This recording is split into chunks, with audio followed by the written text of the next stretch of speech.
வணக்கம் நண்பர்களே, இது VDL Vlogs. கதை கேட்கலாம் வாங்க. முல்லைக்கு தேர் கொடுத்த வீரயுக நாயகன் வேல்பாரியின் கதையை கேட்க வந்த உங்க எல்லாருக்கும் வணக்கம். நம்ம சேனலுக்கு சப்போர்ட் பண்ணி சப்ஸ்கிரைப் பண்ண அனைத்து நல்ல உள்ளங்களுக்கும் நன்றி. தொடர்ந்து சப்போர்ட் பண்ணுங்க. வாங்க கதை கேட்கலாம். வீரயுக நாயகன் வேல்பாரி பாகம் 74. சோழவேலனும் ஹிப்பாலஸும் விருந்து மண்டபத்துல தேரல கணக்கில்லாம உள்ள இருக்கிட்டு இருந்தாங்க. ஹிப்பாலஸ் குடியில பேரார்வம் கொண்டவனை போல காட்டிக்கிட்டு இருந்தான். ஆனா அவன் குடிக்கும் வழக்கமான வேகம் இன்னைக்கு இல்ல. காரணம் அவனது தேவை வேறொன்னா இருந்துச்சு. சோழவேலன் சொல்றான், எவ்வளவு அடர் கானகத்தில் இருந்தாலும் தேவையான அளவு வழி அமைப்பதில் வல்லமை வாய்ந்தவர்கள் குறுங்காடர்கள். இருக்கையின் மீது இருக்கும் தூசியை ஊதி தள்ளுவதைப் போல பின்னி கிடக்கும் செடி கொடிகளையும் புதர்களையும் விலக்கி எளிதில் வழி அமைப்பார்கள். கீழ்காடர்களோ நீரும் வேரும் கிழங்கும் அறிந்தவர்கள். மண்ணுள் இருக்கும் அனைத்தையும் பற்றி அவர்களைப் போல் அறிந்த இன்னோர் உயிர் இல்லை என்றே சொல்லலாம். மேல் மண்ணை மோந்து அடிமண்ணை கண்டறியும் ஆற்றல் கொண்டவர்கள். மண்ணுள் மணிக்கற்கள் இருக்கும் இடத்தில் நன்கு வேர் விட்டு வளரக்கூடியது கருநொச்சி என்று கண்டறிந்தவர்கள் அவர்களே. அதனால்தான் கருநொச்சி இருக்கும் நிலத்தில் புதையல் இருக்கும் என்று மக்கள் நம்பத் தொடங்கினார்கள். மேல்காடர்களோ நிலத்தின் மேல்புறத்தை தனது உடலின் மேல்புறம் போல பாவிப்பவர்கள். மரம் செடி கொடி என அனைத்தையும் இருக்கும் நிலையிலேயே ஆயுதமாக மாற்றத் தெரிந்தவர்கள். இவர்கள் மூவரும் ஆதியில் ஒரு தாய் வயிற்று பிள்ளைகள். அந்த ஆதித்தாய் மண்ணுள் இருந்து விளைந்தவள், மண்ணால் ஆனவள் என்று சொல்கிறார்கள். அதனால்தான் இன்றும் மண் போட்டி உறங்கும் பழக்கம் அவர்களிடம் உண்டு. ஹிப்பாலஸ் இதுவரை இப்படி ஒரு பழக்கம் இருக்கும் மனிதர்களை பற்றி கேள்விப்பட்டதே இல்லை. மிரண்டு நிற்கிறான். கிழக்கு பகுதி மலையின் ஆதி குடிகள் இவர்கள். ஒவ்வொரு குன்றுக்கும் ஒவ்வொரு தன்மை உண்டு. கிழக்கும் மேற்கும் எதிர் திசைகளைப் போல இந்த இரு திசைகளில் உள்ள மலை மனிதர்களும் எதிர் எதிர் தன்மைகளை கொண்டவர்களே. சோழவேலன் தொடர்றாரு. காட்டின் ஆதி குணங்களை தங்களின் குருதி நாளங்களில் உணர்ந்தவர்கள் நெடுங்காடர்கள். எனவே அவர்களை கொண்டே படையெடுப்பின் முறைமையை வகுத்துள்ளான் என் மகன் செங்கணச் சோழன். ஹிப்பாலஸ் சோழவேலனை கண்ணிமைக்காம பாத்துக்கிட்டு இருந்தான். பேரனையும் பாண்டியனையும் கடந்தவனாக இருக்கிறான் சோழன் அப்படின்னு தோணுது. இந்த எண்ணம் தோன்றிய மறுகணமே தான் கேட்ட கேள்விக்கான விடையை சொல்லாம மற்ற செய்திகளை சொல்வதன் மூலம் பேச்சை திசை திருப்புகிறார் சோழவேலன் அப்படின்னு தோணுது. ஹிப்பாலஸ் ஆழ்ந்து சிந்திச்சு அவரின் வழியையே நாமும் பின்பற்றுவோம் அப்படி நினைச்சு கேட்கிறான். இவ்வளவு வலிமை கொண்ட படை இருக்குமேயானால் நீங்கள் வெல்வதற்கு பேரரசுகள் இருக்கின்றனவே, ஏன் பரம்பின் மீது படையெடுக்க வேண்டும்? உற்சாகத்தோடு பீரிட்ட சொற்கள் சட்டென நிக்குது. வேகம் முறிந்தது போலானது. அமைதி சூழுது. சற்று அமைதிக்கு பின்னால ஹிப்பாலஸை பார்த்து சோழவேலன் கேட்கிறாரு, ஒரு நாட்டை செழிப்புமிக்க நாடு என எதை வைத்து தீர்மானிப்பீர்கள்? அது மனிதர்கள் தீர்மானிப்பதன்று. அந்நாட்டின் சேமிப்பறைகளில் இருக்கும் பொன்னும் மணியும் முத்தும் தான் தீர்மானிக்கின்றன. சரியாக சொன்னீர்கள். யவனர்களாகிய நீங்கள் இந்நிலத்தில் நடக்கும் அரசாட்சிகளையும் நாடுகளையும் நன்கு அறிந்தவர்களாயிற்றே. நீங்கள் சொல்லுங்கள், இந்த நிலத்தில் செழிப்பு மிக்க நாடு எது? இது போன்ற பேச்சுக்களில்தான் ஆழமான மனக்காயங்கள் ஏற்படும். அவை வணிகத்தில் பெரும் பாதிப்பை ஏற்படுத்திவிடும். வார்த்தைகளுக்கு கொடுக்கப்படும் விலையை நீதிமானோ உழவனோ அறிந்ததை விட வணிகனே அதிகம் அறிந்திருப்பான். அதனால அதுக்கு விடை சொல்றத தவிர்த்தா ஹிப்பாலஸ். ஏன் தயங்குகிறீர்கள்? நீங்கள் நினைப்பதை சொல்லுங்கள். பொன்னும் மணியும் முத்துக்களை விட மதிப்பு உயர்ந்தன. ஆனால் அவை மிக குறைவாகவே கிடைக்கின்றன. ஆனால் முத்துக்களோ அளவிடற்கரிய முறையில் கிடைக்கின்றன. பெரும் முத்து குளியலை நாள்தோறும் நடத்தி வரும் பாண்டிய நாடே செழிப்புமிக்கது. தலையசைச்சு சிரிக்கிறான் சோழவேலன். இப்படித்தான் தவறுதலாக மதிப்பிடுகிறீர்கள். இதில் என்ன தவறு இருக்கிறது? முத்துக்களை விட பொன்னும் மணியும் தாமே மதிப்பில் உயர்ந்தன. ஆமாம், அந்த செல்வத்தை அளவிட முடியாத அளவு வைத்துள்ளது யார்? சற்றே தயங்கியபடி தெரியவில்லை என்றான் ஹிப்பாலஸ். ஹிப்பாலஸின் முகத்தை கூர்ந்து பார்த்து புருவங்களை உயர்த்தியபடி சொன்னார், பரம்பின் பாரி. கண்கள் பிதுங்க விழிக்கிறான் ஹிப்பாலஸ். என்ன சொல்கிறான் சோழவேலன் அப்படின்றத புரிஞ்சுக்க முடியாத குழப்பத்தை அவனோட முகம் காட்டுது. நான் சொல்வதை உங்களால் ஏற்க முடியவில்லை அல்லவா? ஆம் என தலையசைத்தான். பச்சை மலை தொடரின் நீளம் அறிவீர்களா நீங்கள்? எங்களின் நாவாய்கள் குமரி முனை திரும்பினால் கரையையொட்டி ஒரு மாத காலம் பயணப்பட்டு சுபாகரா இடத்தில் மேற்கு திசையில் திரும்புகின்றன. அந்த இடம் வரை நீண்டு கிடக்கிறது என நினைக்கிறேன். ஆமாம், நீங்கள் சொல்வது மிகச் சரி. கண்காண முடியாத தொலைவு நீண்டு கிடக்கும் இந்த பச்சை மலை தொடர் முழுவதையும் தம் வாழ்விடமாக கொண்டவர்கள் தாம் 14 வேளிர்குடிகள். மலையில் உள்ள குகை பாறைகளின் சுரங்கங்களிலும் ஆற்றிலும் பள்ளத்தாக்கிலும் தான் விலை உயர்ந்த மணிக்கற்கள் கிடைக்கின்றன. உங்களின் யவன பேரரசர் உட்பட எல்லா நாட்டு வேந்தர்களும் செல்வந்தர்களும் என் வகை திருமணிகளையே வாங்கவும் அணியவும் சேமிக்கவும் விரும்புகிறோம். அமைதி கொண்டு கேட்டான் ஹிப்பாலஸ். வெறியின் கண் போல முழு பச்சை நிறத்தின் நடுவில் செங்குத்தான வெண்கோடு ஒளிருமே பூமர வைடூரியம். அதைத்தானே யவனர்களாகிய நீங்கள் மிக உயர்ந்ததாக கருதுவீர்கள். ஆமாம், அந்த வகையான வைடூரியம் மிக அதிகமாக கிடைப்பது உடுவன் மலையில். அந்த மலையை ஆள்பவன் வேல் அழுந்துவன். இதை எதற்கு சொல்கிறார் அப்படின்னு சிந்திக்கிறான் ஹிப்பாலஸ். தேன் துளியின் மீது கதிரவன் ஒளிப்பட்டு மின்னுவது போல் இருக்குமே, அது என்ன வகை வைடூரியம் அப்படின்னு கேக்குறான். ஹிப்பாலஸுக்கு சட்டென பெயர் நினைவுல வரல. சோழவேலன் சொல்றாரு, வாலவாயம். அது கிடைப்பது தனக்கன் குன்றில். அந்த இடம் நெடுவேலாதனின் மலைப்பகுதியைச் சேர்ந்தது. அவனது மலைக்கு அடுத்து இருப்பதுதான் பன்றிமலை. மயிலின் கழுத்து போல கார் நீளம் இறங்கி ஓடும் வைரக்கல் கிடைக்கும் இடம் அதுதான் அப்படின்னு பட்டியலிடுறாரு சோழவேலன். இவரது பேச்சு எதை நோக்கி போகிறது அப்படின்றது ஹிப்பாலஸால புரிஞ்சுக்கவே முடியல. ஹிப்பாலஸின் முகத்தை கூர்ந்து பார்த்தபடி சோழவேலன் கேட்கிறாரு, எங்கள் வேந்தர்கள் மிகவும் விரும்பி அணியும் வைடூரியம் எது தெரியுமா? தெரியாது அப்படின்னு சொல்றான். முயலின் குருதி சிற்றகலின் ஒளிப்பட்டு திகைத்து திகைத்து ஒளி சிந்தும். அதன் ஒவ்வொரு மினுக்கும் ஒவ்வொரு நிறத்தில் இருக்கும். அந்த வகையிலான வைடூரியத்தை துகிர்கனகம் என்போம். அதுதான் இந்த நிலமெங்கும் இருக்கும் வேந்தர்கள் விரும்பி அணிவது. அது கிடைக்கும் இடம் புடவூர் வேலன் குன்றில். சொல்லிக்கிட்டே இருக்கை விட்டு எழுந்தாரு சோழவேலன். ஹிப்பாலஸும் உடன் எழுந்தான். விருந்து மாளிகையின் எதிர்ப்புற சுவரை நோக்கி மெல்ல நடந்தபடி சோழவேலன் கேட்கிறாரு, யவன வணிகர்கள் நீல மணிக்கற்களை மிக அதிகமாக வாங்குவது எந்த நாட்டில்? எங்கள் நாட்டு செல்வந்தர்கள் அதிகம் விரும்புவது கார் நீல மணிகளைத்தான். அந்த வகை மணிகள் அதிகம் கிடைப்பது ஈழ நாட்டில்தான். எனவே அங்கிருந்து அதிகம் வாங்குகிறோம். அரச குடும்பத்தினர் பொதுவாக கார் நீளத்தை தவிர்த்துவிட்டு நீல மணிக்கற்களைத்தான் பயன்படுத்துவர். அந்த வகை கற்கள் அதிகம் கிடைப்பது மணிப்பல்லவத்தீவில். எனவே எங்களின் நாவாய்கள் ஆண்டு முழுவதும் மணிப்பல்லத்தீவில் நிலை கொள்கின்றன. சுவரில் இருந்த ஓவியத்தில் பெண் ஒருத்தி நீர் நிறைந்த சிறு குவளையை கையில் வைத்துள்ளாள். அந்த குவளையில் உள்ள நீரிலிருந்து ஒளி படருவது போல் வரையப்பட்டிருந்தது. அதை காட்டி, இந்த ஓவியம் எதை குறிக்கிறது என்று உங்களால் அறிய முடிகிறதா அப்படின்னு கேட்கிறாரு. நீர் நிரம்பிய குவளையிலிருந்து எப்படி ஒளி வருகிறது அப்படின்றது ஹிப்பாலஸுக்கு புரியல. அதை கேட்ட பிறகு சோழவேலன் சொல்றாரு, அதில் உள்ளது புன்னாட்டு மணிக்கல். அது உமிழும் நீளத்துக்கு இணையே இல்லை. குவளை நிறைய கறந்த பாலை நிரப்பி அதற்குள் அந்த மணிக்கல்லை போட்டால் பாலுக்கு மேல் ஒளி பரவும் அப்படின்றாரு. ஹிப்பாலஸின் முகம் முழுவதும் வியப்பு பரவுது. சோழவேலன் சொல்றாரு, அந்த புன்னாடு வேல்முடியனின் கையில் உள்ளது. உள்ளுக்குள் தீச்சுடர் போல் அணையாமல் ஒளி வீசும் இளஞ்சிவப்பு நிற மணிக்கற்கள் தாம் வேந்தர்கள் விரும்பி அணிவது. மகுடத்தில் சூடும் முடிமாலையில் அவ்வித மணிக்கற்கள் பதித்தால் அந்த வேந்தன் எந்த போரிலும் தோல்வியை தழுவ மாட்டான் என்பது நம்பிக்கை.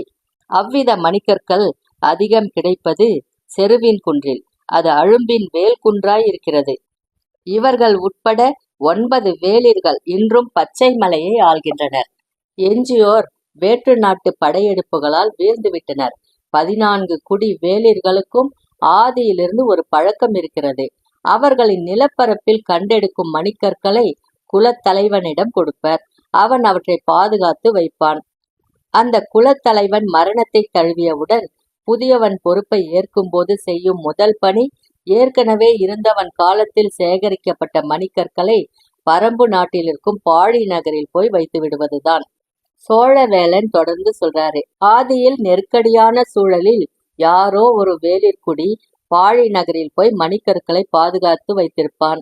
அதன் பிறகு வேளிர்குடிகளிடம் இது ஒரு சடங்காக மாறிவிட்டது. குலத்தின் புதிய தலைவன் பழையவனின் காலத்து சேமிப்பை பாழியில் போடுவது அவனது காலத்தை சிறப்பாக்கும் என்ற நம்பிக்கை உருவாகியுள்ளது. இப்படி 14 வேளிர்குடியும் தலைமுறை தலைமுறையாக மணிக்கற்களை பாழி நகரில் போட்டுவிட்டு வருகின்றனர். பரம்பு வேளிர்கள் அதை காத்து வருகின்றனர். செங்கணச் சோழன் படையெடுப்பின் நோக்கம் ஹிப்பாலஸுக்கு நல்லாவே புரிஞ்சது. ஆனா இந்த செய்தியே தெரியாமல் தான் மற்ற வேந்தர்கள் இருக்கிறார்கள் அப்படின்றத நம்ப முடியல. சோழவேளன் சொல்றது உண்மையா இருக்கும்னா பரம்பின் பெரும் செல்வம் கொல்லிக்காட்டு விதையோ சோமபூண்டு பானமோ தேவாங்கு விலங்கோ அல்ல, பாழி நகர் செல்வம்தான். ஹிப்பாலஸ் இதை யோசிக்கும் போதே சோழவேளன் சொல்றாரு, இன்று நேற்று அல்ல, எத்தனையோ தலைமுறைகளாக பாழி நகரத்தில் குவிக்கப்படும் செல்வம் கதைகளாக பரவியபடியே இருக்கிறது. உலகின் பெரும் செல்வமான மணிக்கற்களை மலைமக்கள் பாழாய் போடுகின்றனர். அந்த பாழி நகர் எங்கு இருக்கிறது என்ற குறிப்பு வேளிர்குடியின் மிகச் சிலரை தவிர வேறு யாருக்கும் தெரியாது.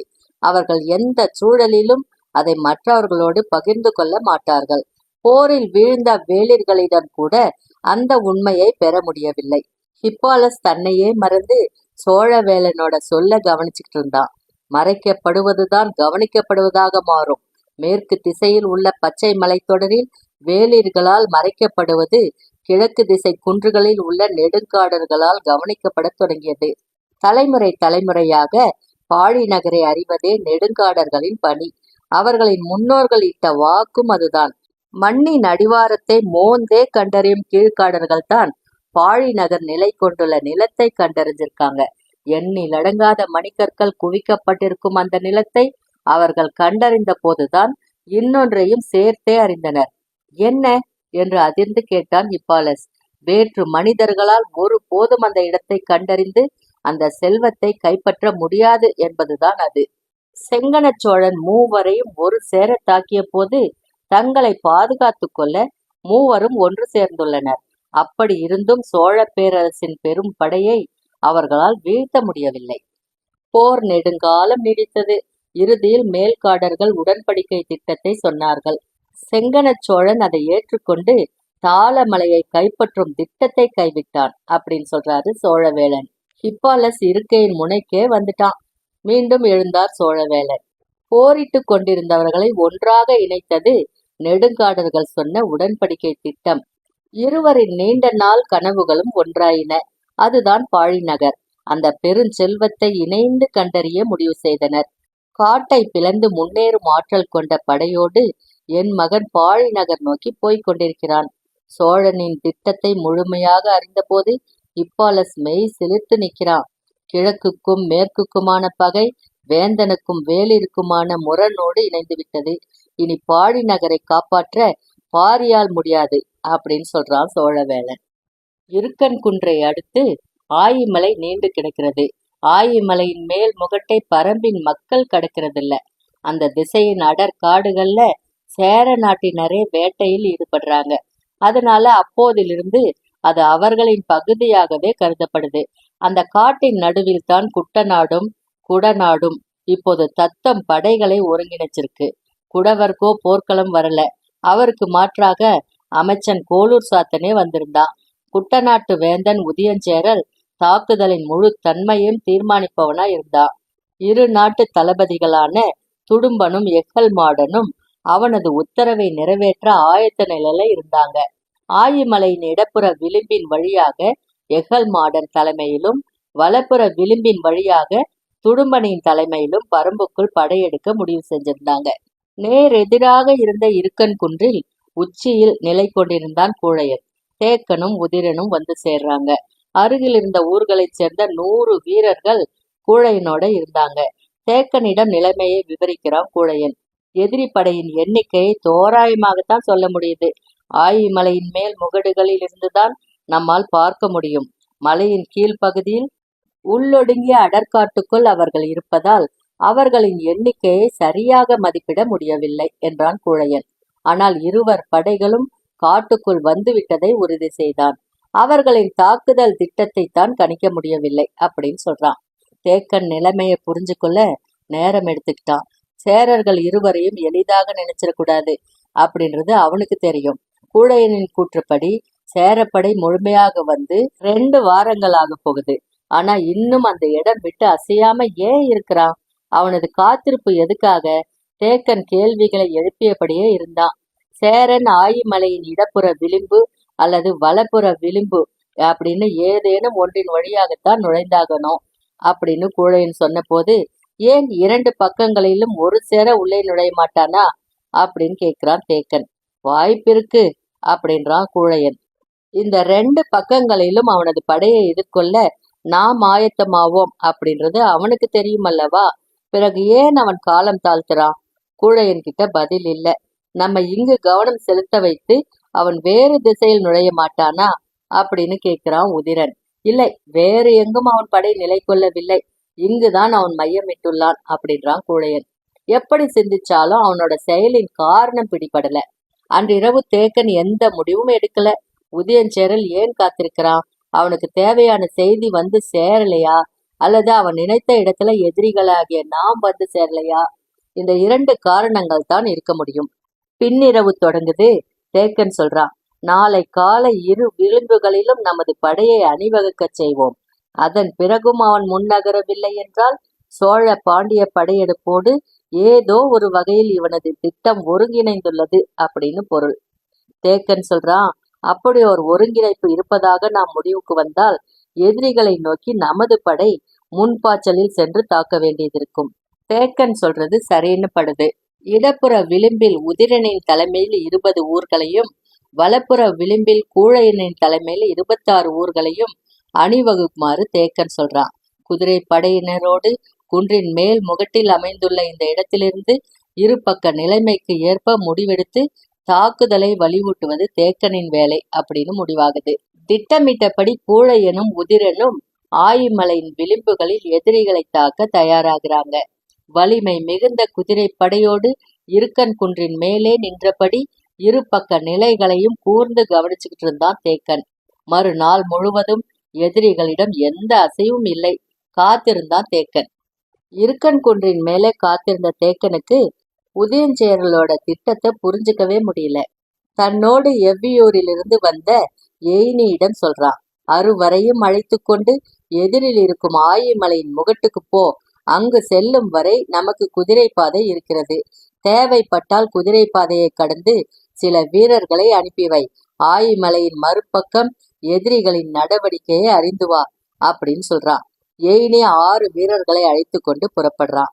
போரின் முதல் பணி தனக்கு வழங்கப்பட்டதை எண்ணி மகிழ்வோடு போறான் எயினி. பரம்பில் உள்ள குதிரைகளை வாரிக்கையின் 2 பாகங்களா பிரிச்சிருந்தாரு. அதில் பெரும் பாகத்தை எவ்வியூரில் வச்சுக்கிட்டாரு. சிறு பாகத்தை 3ஆக பிரித்து 3 திசைகளிலும் களம் நோக்கி அனுப்பி வைக்கிறாரு.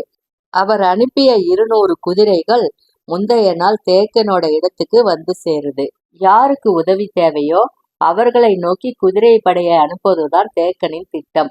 எயினியின் தலைமையிலான 6 வீரர்களும் இருக்கன் குன்றை தாண்டி ஆயிமலையில் ஏறத் தொடங்குறாங்க. ஆயிமலையின் பாதி உயரத்தை கடந்தாங்க. பாறையை கடந்ததும் குதிரையின் மீது ஏறி கடிவாளத்தை சுன்றான். வரிசையாக மற்ற வீரர்களும் குதிரையின் மீது ஏறுறாங்க. வேகம் கூடுது. ஆயிமலை முகட்டின் பின்புறம் இருந்து உதயஞ்சேரல் எதை பார்த்து காத்திருந்தானோ அது அவனை நோக்கி வந்துகிட்டு இருந்துச்சு. சோழனின் பெரும் படை சுழிப்பள்ளத்தை அடைந்தது. படையின் வால் பகுதி மறுமலையை கடந்து கிடந்தது. இருபுற கரையின் மேல் மறைந்தபடி வந்து கொண்டிருந்த பிட்டன் தலைமையிலான படையும் வலப்புறத்தில் இருந்த இரவாதன் தலைமையிலான படையும் தங்களின் நிலையிலேயே இருந்தது.